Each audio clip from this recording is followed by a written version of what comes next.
വേഗം വരുന്ന നമ്മളുടെ കർത്താവായ യേശുക്രിസ്തുവിൻ്റെ തൻ്റെ നാമത്തിൽ എല്ലാവർക്കും സ്നേഹവന്ദനം.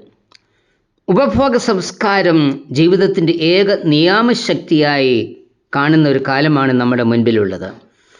ജീവിതാസക്തിയാണ് ഇന്ന് മനുഷ്യനെ ആക്രമിക്കുന്നത്.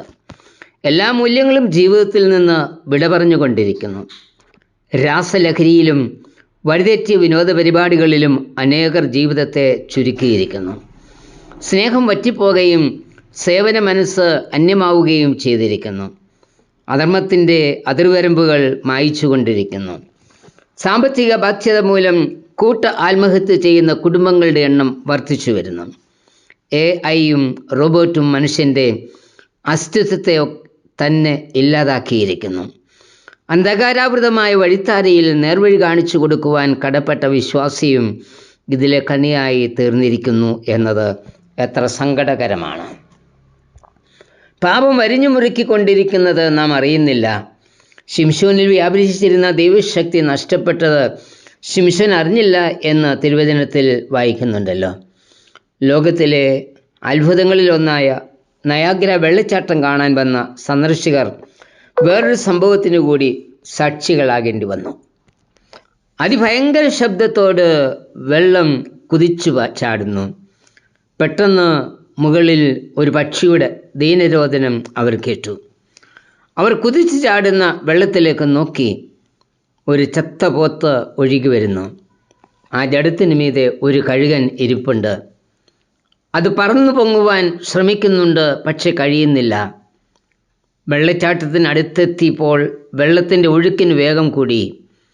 പോത്തിൻ്റെ ജഡത്തിൽ ഇരിപ്പുറപ്പിച്ച് പോത്തിൻ്റെ മാംസം ഭക്ഷിച്ചുകൊണ്ടിരുന്ന കഴുകന് അപകടത്തെക്കുറിച്ച് ബോധമുണ്ടായത് അപ്പോഴാണ്.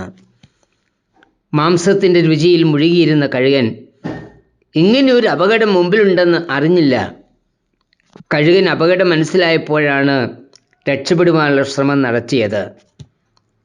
കഴുകൻ്റെ നഖങ്ങൾ പോത്തിൻ്റെ തൊലിയിൽ കുടുങ്ങിപ്പോയതുകൊണ്ട് പറന്നു പോകുവാൻ കഴിഞ്ഞില്ല. രക്ഷപ്പെടുവാൻ കഴിയാതെ കരഞ്ഞുകൊണ്ടിരിക്കുന്നതിനിടയിൽ കുത്തൊഴുക്കിൽപ്പെട്ട് കഴുകൻ വെള്ളത്തിൽ അപ്രത്യക്ഷമായി. കഴുകൻ്റെ അവസ്ഥ പോലെ മുറുകെ പിടിച്ചിരിക്കുന്ന പാപത്തിൽ നിന്ന് രക്ഷപ്പെടാനാവാതെ നാമും മുങ്ങിക്കൊണ്ടിരിക്കുകയാണ്.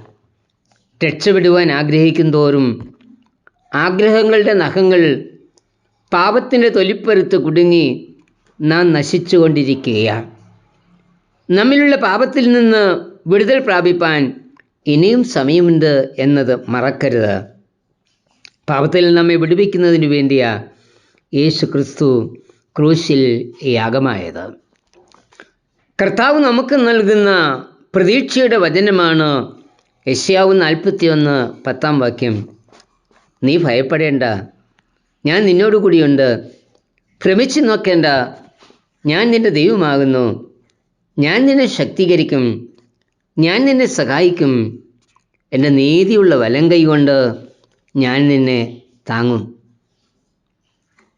ഞെട്ടിക്കുന്ന അനേക സംഭവങ്ങളല്ലേ ഇന്ന് നമ്മളുടെ മുൻപിൽ നടക്കുന്നത്. വേർപാടും രോഗവും അപകടവും വാർദ്ധക്യവും ഏകാന്തതയും വേട്ടയാടിക്കൊണ്ടിരിക്കുന്ന ഈ അവസരങ്ങളിൽ ദൈവത്തെ നല്ല സ്നേഹിതനായി മുറുകെ പിടിക്കുവാൻ കഴിയുമെങ്കിൽ നല്ല ആലോചനക്കാരനായി കർത്താവ് കൂടെ ഉണ്ടായിരിക്കും. What a friend we have in Jesus. എന്ത് നല്ലൊരു സഖി യേശു എന്ന കീർത്തനം 303 രചിച്ചത് ജോസഫ് സ്ക്രീവൻ എന്ന ഇംഗ്ലീഷുകാരനാണ്. നീണ്ട 17 വർഷമായി താൻ സ്നേഹിച്ചിരുന്ന പെൺകുട്ടിയെ വിവാഹം ചെയ്യുവാൻ തീരുമാനിച്ച് തീയതി നിശ്ചയിച്ചുവെങ്കിലും അവർ വിവാഹവേദിയിൽ പ്രവേശിക്കുന്നതിന് മുൻപ് സ്ക്രീവൻ്റെ പ്രേമഭാജനമായ വനിത കാൽവഴുതി വെള്ളത്തിൽ വീണു. അവളുടെ ജീവൻ രക്ഷിക്കുവാൻ അവർക്ക് കഴിഞ്ഞില്ല. ഒരിക്കലും പ്രതീക്ഷിക്കാത്ത ദാരുണമായ ദുരന്തം. തകർന്നടിഞ്ഞ മനസ്സുമായി സ്ക്രീവൻ തൻ്റെ പ്രണയസഖിയുടെ ശവസംസ്കാര ചടങ്ങിൽ പങ്കെടുത്തു. തൻ്റെ ആത്മസഖി തന്നെ വിട്ടുപിരിഞ്ഞുവെങ്കിലും ദുഃഖത്തിൽ തനിക്ക് ആശ്വാസം നൽകുന്ന യേശുവിൻ്റെ സാമീപ്യത്തെക്കുറിച്ച് അദ്ദേഹം ബോധവാനായി. യേശു എന്ന നല്ല സ്നേഹിതനായി തൻ്റെ ശിഷ്ടമുള്ള ജീവിതത്തെ സമർപ്പിച്ചു. ഈ സമയം തൻ്റെ ഉള്ളിൽ നിന്ന് പുറത്തു വന്ന വരികളാണ്: എന്തോ നല്ലൊരു സഖിയേശു, പാപദുഃഖം വഹിക്കും,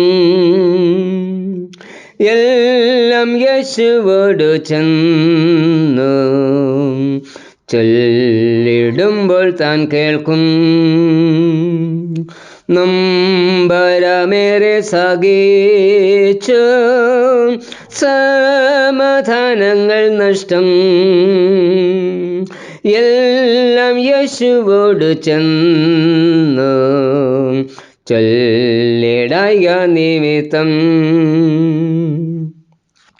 എല്ലാ അനർത്ഥങ്ങളിൽ നിന്നും നമ്മെ വിടുവിക്കുന്ന ഒരു കർത്താവ് നമുക്കുണ്ട്.